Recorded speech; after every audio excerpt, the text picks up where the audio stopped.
സാനുമാഷ കൊച്ചിയുടെ പൊതുജീവിതത്തിന്റെ അത്താണിയെന്ന് മുൻ Goa governor advocate PS Sreedharan Pillai. Palluruthy P Gangadharan foundation സംഘടിപ്പിച്ച MK സാനു അനുസ്മരണ യോഗത്തിൽ ഉദ്ഘാടനം ചെയ്ത് സംസാരിക്കുകയായിരുന്നു അദ്ദേഹം.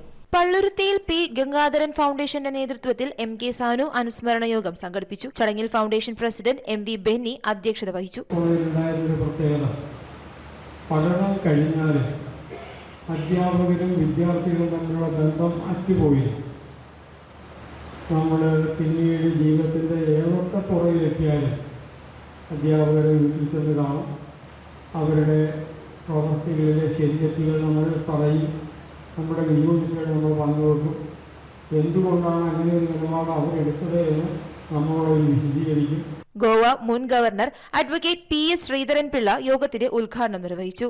പുസ്തകം എന്നെ സംബന്ധിച്ച് പല ആളുകളുടെ അഭിപ്രായങ്ങൾ സമാഹരിച്ച് 64 പേരുടെ MDയുടെയും അതുപോലെ പത്മനാഭ സാറിൻ്റെയും അതുപോലെ രാധാകൃഷ്ണ സാറിൻ്റെ ഒക്കെയുള്ള പുസ്തകത്തിൽ ഞാൻ അതിനെപ്പറ്റി പറഞ്ഞപ്പോൾ ഞാൻ പറഞ്ഞു, ഒന്ന്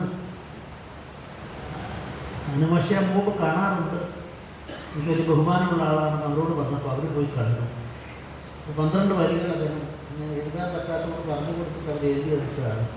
കൊച്ചിയുടെ പൊതുജീവിതത്തെ നന്മയുടെ വഴിയിലേക്ക് നയിച്ച സാനുമാഷ് പൊതുപ്രവർത്തകർക്ക് അത്താണിയായിരുന്നുവെന്നും ശത്രുക്കളെ സൃഷ്ടിക്കാതെ സമൂഹത്തിലെ എല്ലാ വൈവിധ്യങ്ങളെയും ചേർത്ത് നിർത്തിയുള്ള ജീവിതയാത്രയായിരുന്നു സാനുമാഷിന്റേതെന്നും അദ്ദേഹം വ്യക്തമാക്കി. ചടങ്ങിൽ കൊച്ചി രൂപത bishop emeritus doctor Joseph Kariyil, Aluva Advaithashramam secretary Swami Dharmachaitanya, professor M Thomas Mathew, Sreedharma Paripalana Yogam president KV Sarasan, TV Sajan, Jose Christopher തുടങ്ങിയവർ സംസാരിച്ചു. ഞാൻ മനസ്സുകൊണ്ട് വിചാരിച്ചു, നമുക്ക് സാനു മാഷ് ജീവിച്ചിരിപ്പുണ്ട് എന്ന പ്രായം മറന്നിട്ടൊന്നുമല്ല.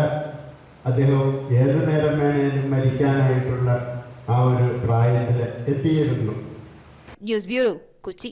ട്രിനിറ്റി ജ്വല്ലേഴ്സ് തോപ്പുംപടി ഒരുക്കുന്ന ഓണം മെഗാ ഓഫർ ഓഗസ്റ്റ് 18 മുതൽ സെപ്റ്റംബർ 15 വരെ. പണിക്കൂലി 4% മുതൽ. ലൈറ്റ് വെയ്റ്റ് ആഭരണങ്ങളിലെ ഏറ്റവും മികച്ച ശേഖരം. 92.5 വെള്ളി ആഭരണങ്ങളും മിതമായ നിരക്കിൽ ലഭിക്കുന്നു.